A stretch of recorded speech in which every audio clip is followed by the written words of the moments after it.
नई Delhi civic centre आज एक ऐतिहासिक अवसर पर दिल्ली नगर निगम प्राइमरी स्कूल की वेब ऐप का भव्य शुभारंभ किया गया। इस अवसर का महत्व और बढ़ गया क्योंकि वंदे मातरम के 150 वर्ष पूरे होने के उपलक्ष्य में एक विशेष सांस्कृतिक कार्यक्रम भी आयोजित किया गया। साथ ही स्कूल चले हम अभियान की भी शुरुआत की गई, जिसका उद्देश्य हर बच्चे को विद्यालय से जोड़ना और शिक्षा के क्षेत्र में डिजिटल क्रांति को आगे बढ़ाना है। कार्यक्रम में मुख्य अतिथि के रूप में दिल्ली सरकार के कैबिनेट मंत्री श्री आशीष सूद, नगर निगम के महापौर श्री राजा इकबाल, सिंध स्थायी समिति की अध्यक्ष श्रीमती सत्या शर्मा, उप महापौर श्री जय भगवान यादव और शिक्षा समिति के उपाध्यक्ष श्री अमित खड़खड़ी उपस्थित रहे। कार्यक्रम की अध्यक्षता शिक्षा समिति के अध्यक्ष श्री योगेश वर्मा ने की, जिन्होंने इस पहल की सफलता और महत्व पर प्रकाश डाला। इस नवाचारपूर्ण वेब ऐप के माध्यम से दिल्ली नगर निगम के स्कूलों को डिजिटल दुनिया से जोड़ा गया है। अब अभिभावक अपने बच्चों की प्रगति रिपोर्ट घर बैठे देख सकते हैं और बच्चे तकनीकी साधनों के माध्यम से अपनी पढ़ाई को और रोचक और प्रभावी बना सकते हैं। उद्घाटन अवसर पर शिक्षा मंत्री श्री आशीष सूद ने कहा, जब कार्य करने की इच्छा सच्ची हो तो कोई भी कार्य असंभव नहीं रहता। आज दिल्ली नगर निगम ने ये सिद्ध कर दिखाया है। इस ऐप से अभिभावक अपने बच्चों की प्रगति की जानकारी तुरंत प्राप्त कर सकेंगे और बच्चे शिक्षा के डिजिटल साधनों से जुड़कर सीखने में सक्षम होंगे। महापौर श्री राजा इकबाल सिंह ने इस नवाचार की सराहना करते हुए कहा, दिल्ली नगर निगम आज शिक्षा के क्षेत्र में एक नई क्रांति ला रहा है। हमारे विद्यालयों में गुणवत्ता शिक्षा सुनिश्चित करने और निरंतर सुधार की दिशा में ये कदम अत्यंत महत्वपूर्ण है। शिक्षा समिति के अध्यक्ष श्री योगेश वर्मा ने बताया, इस ऐप के निर्माण में निगम का कोई धन व्यय नहीं हुआ है और न ही विद्यार्थियों पर कोई आर्थिक भार पड़ेगा। ये पूरी तरह से मुफ्त और पारदर्शी है। अभिभावक अपने बच्चों की प्रगति रिपोर्ट देख सकेंगे और विद्यार्थी अपनी रुचि के अनुसार शिक्षण गतिविधियों में भाग ले सकेंगे। उन्होंने आगे बताया कि स्कूल चले हम अभियान के तहत सभी पार्षद और शिक्षा अधिकारी क्षेत्र में जाकर बच्चों को विद्यालय में प्रवेश के लिए प्रेरित करेंगे। इस अभियान का लक्ष्य है कि 50,000 नए छात्रों को नामांकित किया जाए और हर बच्चा शिक्षा की रोशनी से जुड़ सके। नगर आयुक्त श्री अश्विनी कुमार ने शिक्षा विभाग और नगर निगम को बधाई देते हुए कहा, आज निगम शिक्षा विभाग नई तकनीक के माध्यम से विकसित भारत के निर्माण में महत्वपूर्ण भूमिका निभा रहा है। डिजिटल शिक्षा और तकनीकी नवाचार से हम देश के प्रत्येक बच्चे तक शिक्षा को पहुंचाने का प्रयास कर रहे हैं। कार्यक्रम के समापन पर वंदे मातरम के 150 वर्ष पूरे होने पर सभी को बधाई दी गई। धन्यवाद ज्ञापन शिक्षा समिति के उपाध्यक्ष श्री अमित खड़खड़ी ने किया और कहा, यदि हम सब मिलकर बच्चों के भविष्य को संवारने का प्रयास करें तो निश्चित रूप से देश प्रगति की नई ऊंचाइयों को प्राप्त करेगा। ये कदम प्रधानमंत्री श्री नरेंद्र मोदी जी के 2047 तक विकसित भारत के विजन को साकार करने की दिशा में भी योगदान देगा। अंत में ये कार्यक्रम न केवल शिक्षा में डिजिटल क्रांति का प्रतीक बना, बल्कि हर बच्चे, अभिभावक और शिक्षक को ये संदेश भी दिया कि शिक्षा के क्षेत्र में नवाचार, समर्पण और सामूहिक प्रयास से हर सपना साकार किया जा सकता है। कहने के लिए हुआ करता था, उसको बदलने के लिए ज्यादा एक्सेसिबल एजुकेशन का मॉडल देने का जो काम नगर निगम ने आज किया है, उसके लिए मैं नगर निगम को साधुवाद देना चाहता हूं। सब्सिक्वेंटली पिछले सालों में 27, 28, 30 सालों में स्कूल एजुकेशन की वो दुर्दशा की गई दिल्ली में कि सरकारी स्कूलों को ऐसा माने जाने लगा कि यहां जिनके पास साधन नहीं है वो ही पढ़ेंगे, आप सरकारी स्कूल में पढ़े। मगर मैं ये मानता हूं और मैं पूरे विश्वास के साथ कह सकता हूं, आपके बच्चे सरकारी स्कूल। दिल्ली के प्रथम नागरिक महापौर माननीय राजा इकबाल जी,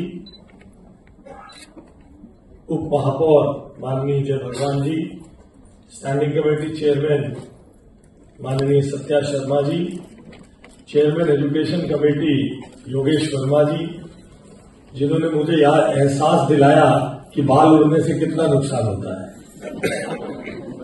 क्योंकि बड़े सहजता से जिसके बाल उड़े उसे अपने से बड़ा बता सकते हैं।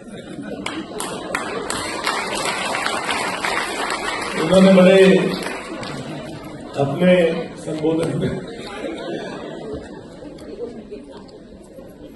ऐसे योगेश वर्मा जी, मेरे मित्र छोटे भाई Amit Khadkhadi ji, deputy chairman education committee, Delhi Nagar Nigam के आयुक्त माननीय अश्विनी कुमार जी, डायरेक्टर एजुकेशन माननीय निखिल तिवारी जी, मेरे भाई दिल्ली विश्वविद्यालय छात्र संघ के पूर्व अध्यक्ष और अभी निगम पार्षद बिजवासन से जयवीर राणा जी, और चेयरमैन लॉ कमेटी माननीय ऋतु गोयल जी, और यहाँ उपस्थित सभी माननीय प्राचार्यगण, कर्मठ शिक्षकगण और प्यारे बच्चों, सबसे पहले वंदे मातरम के इस 150 वर्ष पूर्ण होने के इस शुभ अवसर पर और आपकी वेब ऐप लॉन्च होने पर मैं आपकी पूरी टीम को दिल से बधाई देता हूं, बहुत बहुत शुभकामनाएं देता हूं।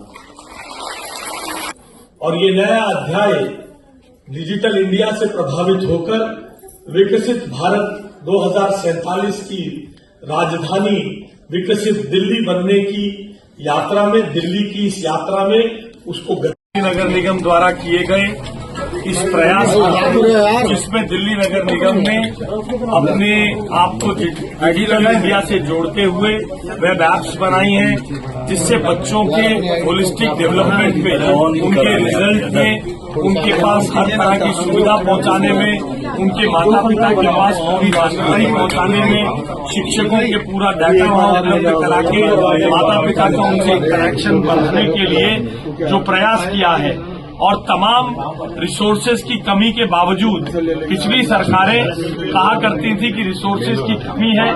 नगर निगम में भारतीय जनता पार्टी के प्रशासन ने ये दिखा दिया, रिसोर्सेज कम हो तो भी राजनीतिक इच्छा शक्ति हो, जनता की सेवा करने की इच्छा शक्ति हो तो अच्छा काम किया जा सकता है। मैं दिल्ली नगर निगम को विशेष तौर पर शिक्षा समिति को बहुत बधाई देता हूँ। वेब ऐप लॉन्च किया गया है, इसको किस तरीके से ऑपरेट होगा, क्या फायदा होगा नगर निगम के छात्रों को? देखिए, ऐसा है कि देश के प्रधानमंत्री जी श्री नरेंद्र मोदी जी ने जो एक सपना देखा था विकसित भारत का, उसी को हम अग्रसर होते हुए दिल्ली नगर निगम ने पूरे अपने सिस्टम को, एजुकेशन सिस्टम को, स्कूलों को डिजिटलाइज कर दिया है। आप घर बैठे ही अपने बच्चों की परफॉर्मेंस, उनकी मार्कशीट कि वो उस क्लास में आए नहीं आए, वहाँ पर क्या पढ़ रहे हैं, आप अपने मोबाइल पे देख सकते हैं, जिसपे बच्चों पे भी कंट्रोल रहेगा, पेरेंट्स पे भी कंट्रोल रहेगा, और हमारा एजुकेशन सिस्टम को भी हमें पता चलेगा कि बच्चे क्या कर रहे हैं और उनकी परफॉर्मेंस क्या है। तो ये पूरा सिस्टम ऐसा बना दिया है कि जिसमें बच्चों पे वॉच भी रहेगी और बच्चे एंजॉय भी करेंगे और पूरा सिस्टम डिजिटलाइज भी होगा। सुप्रीम कोर्ट का आदेश दिया गया आया है कि जिस तरीके से स्कूल और अस्पताल जैसे जगहों पर डॉग को न आए, इसको सुनिश्चित किया जाए, बाउंड्री अगर नहीं है तो बाउंड्री किया जाए। देखो, मैं धन्यवाद करता हूँ ऑनरेबल सुप्रीम कोर्ट का, जो इतनी अच्छी जो उन्होंने जजमेंट जनता के हित में दी, और साथ ही साथ मैं यहाँ से ये भी कहना चाहता हूँ कि हम 100% इसको इम्प्लीमेंट करेंगे। किसी भी तरह का ऐसा डॉग, स्ट्रे डॉग, जो एग्रेसिव डॉग हो, अगर किसी को भी नजर आता है तो आप हमारे जोनल ऑफिस में इन्फॉर्म कीजिए। और साथ ही साथ दिल्ली नगर निगम का वादा है कि किसी भी ऐसे डॉग को हम नहीं छोड़ेंगे, और आपको दिल्ली अच्छी नजर आएगी, स्ट्रे डॉग्स के बिना नजर आएगी, और आपको भी लगेगा कि एक निगम सुचारू रूप से। डेंगू से 2 लोगों की अब तक जान जा चुकी है, विपक्ष का कहना है कि इसके लिए भाजपा सरकार जिम्मेदार है। देखो, विपक्ष तो दिल्ली नगर, मैं आपको बताना चाहता हूँ, दिल्ली के अंदर विपक्ष नाम की कोई चीज नहीं रही। आम आदमी पार्टी आज आम आदमी पार्टी नहीं रही, वो खास आदमी पार्टी बन चुकी है। वो खास आदमी पार्टी के जो मुखिया है वो दिल्ली छोड़कर चंडीगढ़ शिफ्ट हो चुके हैं, इसलिए आप कौन से विपक्ष की बात कर रहे हैं। और जहां तक डेंगू मलेरिया की बात है, ये यही विपक्ष है जो हमारे जो कर्मचारियों को भड़काता था कि आप फॉगिंग करने मत जाइए, आप दवाई छिड़कने मत जाइए, आप स्ट्राइक कीजिए। तो मैं धन्यवाद करता हूं हमारे कर्मचारियों का, अपने अधिकारियों का, जिन्होंने रात दिन लगकर डेंगू मलेरिया में जो साथ दिया, दवाइयों का छिड़काव किया, और काफी जो हमारी सिचुएशन कंट्रोल में है। सर, आपने कहा कि सफाई व्यवस्था की बात करी जाए, जगह जगह कूड़े लिया के गिरा देते, उससे समस्या लगातार बढ़ती जा रही है, और रोडों पे गाँव के वजह से होने के आए दिन एक्सीडेंट होता है, उसके बारे में सर क्या कहें? देखो, ऐसा है, मेरा मानना ये है कि हमारी जो एक ऐप है, मेयर की जो ऐप है, उसको आप यूज कीजिए। जहां पर भी आपको कूड़ा नजर आता है, आप उस ऐप में डालिए, आपको विद इन द 2-3 आवर्स आपको कूड़ा साफ मिलेगा। और साथ ही साथ हमारे जो कर्मचारी हैं वो रेगुलर सफाई पे लगे हुए हैं। कहीं पर भी आप लोगों को कूड़ा नजर आए तो आप म्युनिसिपल कॉर्पोरेशन को इन्फॉर्म कीजिए।